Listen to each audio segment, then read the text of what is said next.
Welcome back. So the conversation begins. Yes, indeed, the politicians is getting close to that time again when we as citizens perform our civic duties and exercise our rights to vote for those who would represent us in the executive and legislative arms of government to ensure that we achieve our collective desires for Nigeria.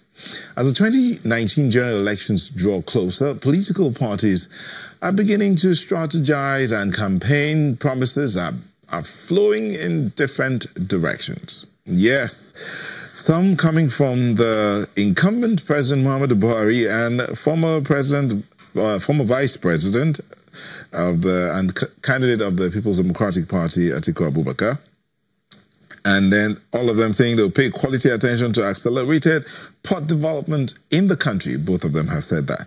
But we also have the likes of Obi Ezekwesili, who's in her 50s. The two of them, leading candidates, or as they say, in the APC and PDP, are about in their 70s. Obi Ezekwesili, on her 50s or thereabout. But we have the likes of Chike Ukebu, 35, Fela Durotoye, 46, Eina Nemeka, 40, Eina Nemeka Nwosu, 40, Ahmed Buhari, 40, Charles Udoagaranya, 46, Matthias Sado, 41, Eniola Olajuno, 39, Olu James Omosule, 48, Tokwe Faswa, 47, all of them young people, and they're saying they want to move this country forward and they want to change the way things have been. These young people, different visions for Nigeria. According to them, they want to make Nigeria a home for all by looking into our unemployment status, inefficient power supply, lack of health infrastructure, our educational system, many, many more. How is all of this going to happen? Well, a conversation today. We have here in Lagos, we have two guests here in Lagos. We have Ezekiel Etok, an architect. Thank you for joining us. Thanks for having me. Also here is Sowunmi, a social commentator. Thank you for joining us. It's my pleasure to be here. We also have some guests in Abuja. I think we have Issa Gusau, who is a spokesperson for the Borno State Governor in our Abuja studio. Thank you for joining us, Mr. Gusau. So much. Always nice to be here. Thank you. Okay, so gentlemen, let me start with you, Architect Etok. I know that you're into development. You are into housing, for instance. So let's start from that side. Yeah. This gentlemen and ladies have promised to make Nigeria better. Yeah. Because I know, and you've mentioned this some time back, about social housing, which you've done. Yeah. Do you think it's possible? First, it breaks my heart that looking through virtually what all of them have said, very few pay premium to housing. And I don't know, we seem to have a mental block about housing in Nigeria. Globally, it is acknowledged that one of the greatest employers of labor is the construction subsector. And within the subsector, you're talking about housing.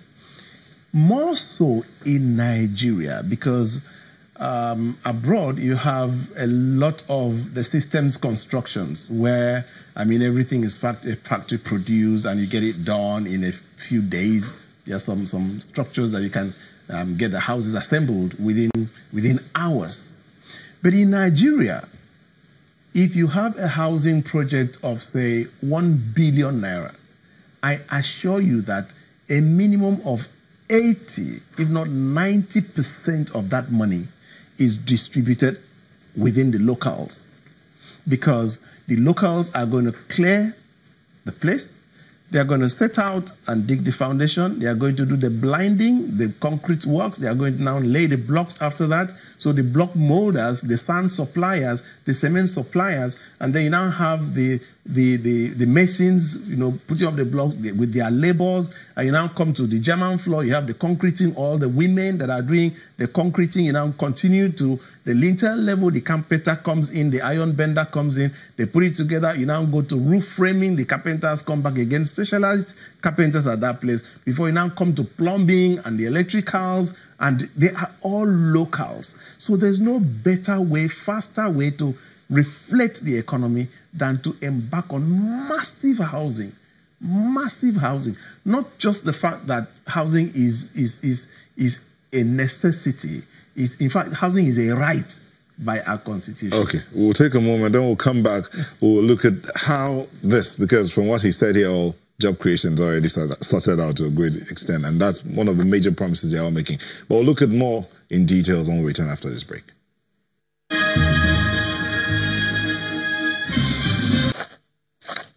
There are a few notable seasons in Nigeria. There's the dry season, the rainy season, and then there is a campaign season. Although this comes around once every 4 years, the conversation that surrounds it is an everyday one, and it is packed with a lot of planned activity.